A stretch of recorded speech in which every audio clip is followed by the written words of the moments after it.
تم يوم أمس عرض الإعلان الأول مسلسل صلاح الدين الأيوبي الحلقة 55، وذلك فور نهاية الحلقة 54، والتي كانت حلقة جميلة وجيدة واستطاعت من الحصول على رايتنج 2.66 في فئة المجموع. لكن حاليا لم يعد الرايتنج مهم، حيث تم الإعلان رسميا عن نهاية المسلسل عند الحلقة 58، أي بعد 4 حلقات فقط. ولعل هذا الأمر سيكون إيجابي ونشاهد 4 حلقات قوية جدا، حيث ستكون مليئة بالأحداث المميزة نظرا لاختصار الموسم الثالث والذي كان مخطط له سابقا في الحلقات القليلة المتبقية. بالعودة للإعلان، فقد شاهدنا صلاح الدين الذي نجح في فتح إبلين يبدأ فورا بحصار قلعة الكرك.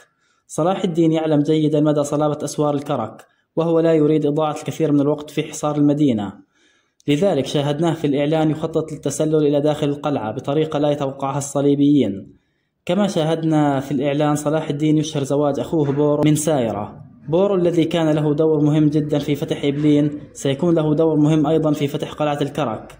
كما شاهدنا في الإعلان القاضي فاضل يدعو زعماء القبائل للتوحد تحت راية الدولة الأيوبية، لكن طلبه قوبل بالرفض من بعض الزعماء، وكأن الماضي يعيد نفسه هذه الأيام. فمتى يتوحد المسلمون سيحققون بإذن الله عز وجل النصر على الأعداء. في النهاية شكرا لكم على حسن المتابعة، رجاء الاشتراك في القناة والإعجاب بالفيديو. السلام عليكم ورحمة الله تعالى وبركاته.